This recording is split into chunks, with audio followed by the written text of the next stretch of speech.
Somebody just messaged you. Full name, profile photo, verified badge, blue and clean. They know your son's school. They know you missed a delivery yesterday. They say you're from cybercrime cell.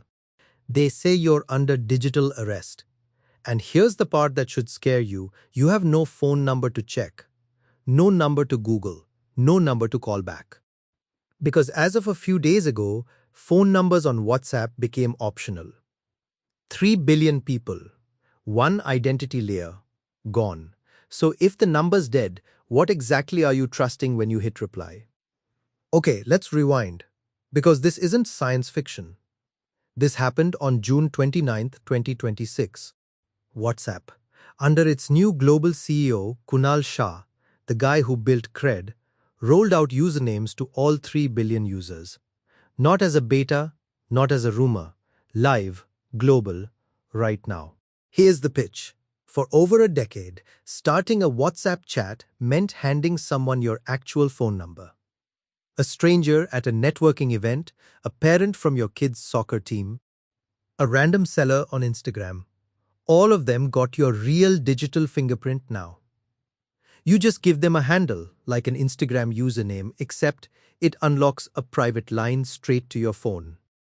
By the end of this video, you're going to understand exactly how this new identity system works, why security researchers are already calling it the democratization of impersonation, and how a phishing technique called ghost pairing is quietly hijacking accounts during this exact rollout window without ever touching a password.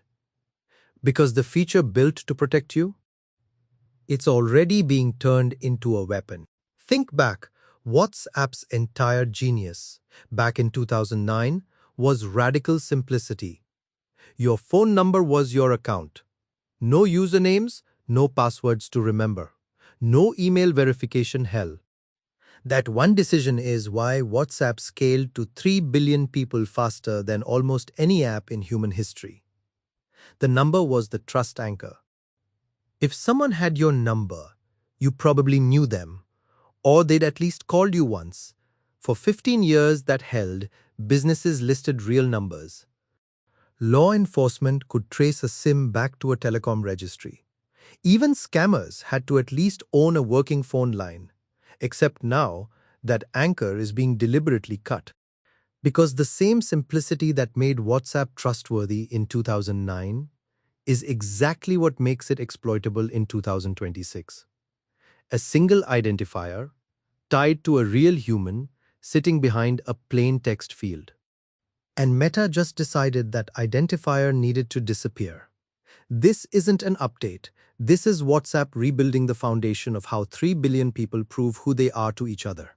Here's the mechanic. Nobody's fully explained to you yet.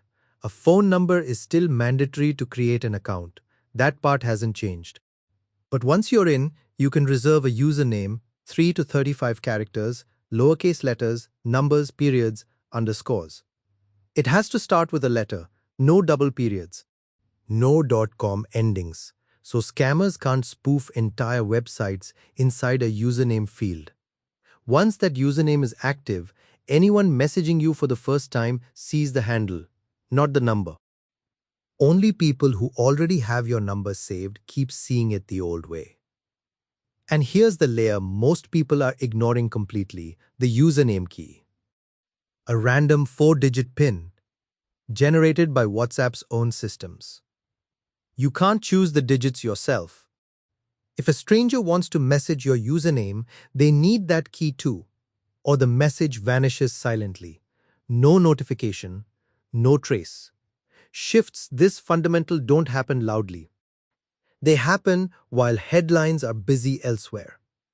If you want the architecture of these platform changes explained before they hit your feed, hit subscribe now. Because the risk side of this is where it gets genuinely uncomfortable. For businesses, it's even stranger.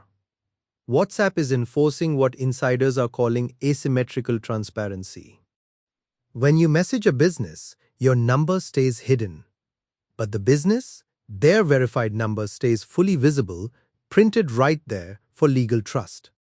Businesses are quietly being migrated onto something called a business-scoped user ID, a whole new back-end identity system running underneath the app you already have installed.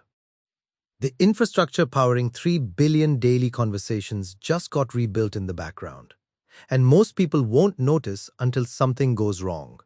Here's what security researchers are actually worried about. Paytm's Vijay Shekhar Sharma and cybersecurity voices across the industry are calling this a democratization of impersonation. Why? Because usernames can be built using homoglyphs, characters that look almost identical to the real thing. Swap one letter, keep the photo, keep the badge-looking icon, and suddenly you're a near-perfect clone of a real official, a real bank, a real relative. Previously, if someone impersonated you, there was still a phone number underneath. Something law enforcement could trace back through a telecom registry, something you could call to verify a real human answered. That accountability layer is exactly what's disappearing. But the real threat isn't even the usernames themselves, it's what's happening during this exact rollout window. It's called ghost pairing. Attackers send a message. I found your photo, or a fake WhatsApp security center alert claiming your account's at risk. You click through to what looks like a real verification page. Except it's not asking for your password.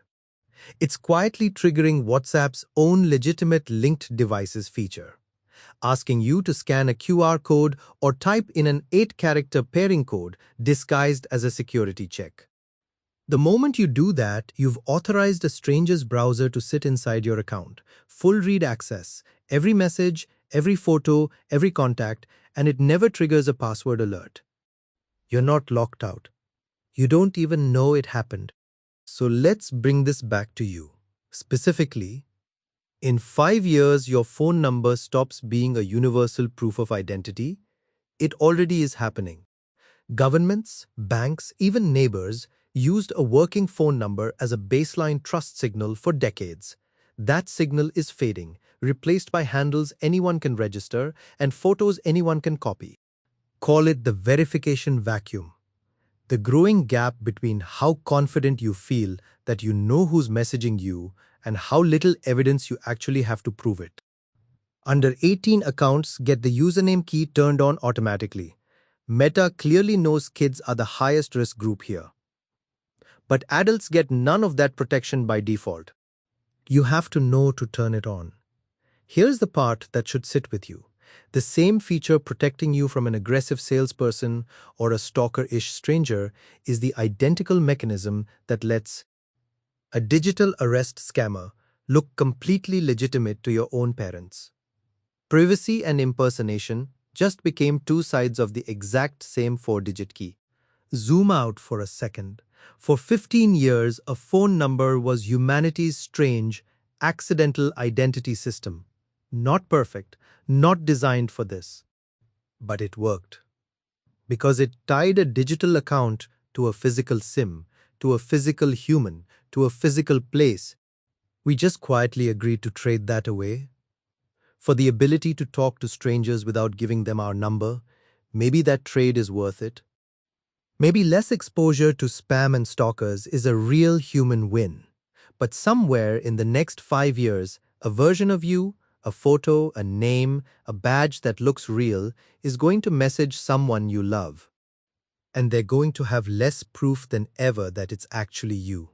The question isn't whether WhatsApp made messaging more private. It's whether we just made it easier to become someone else entirely.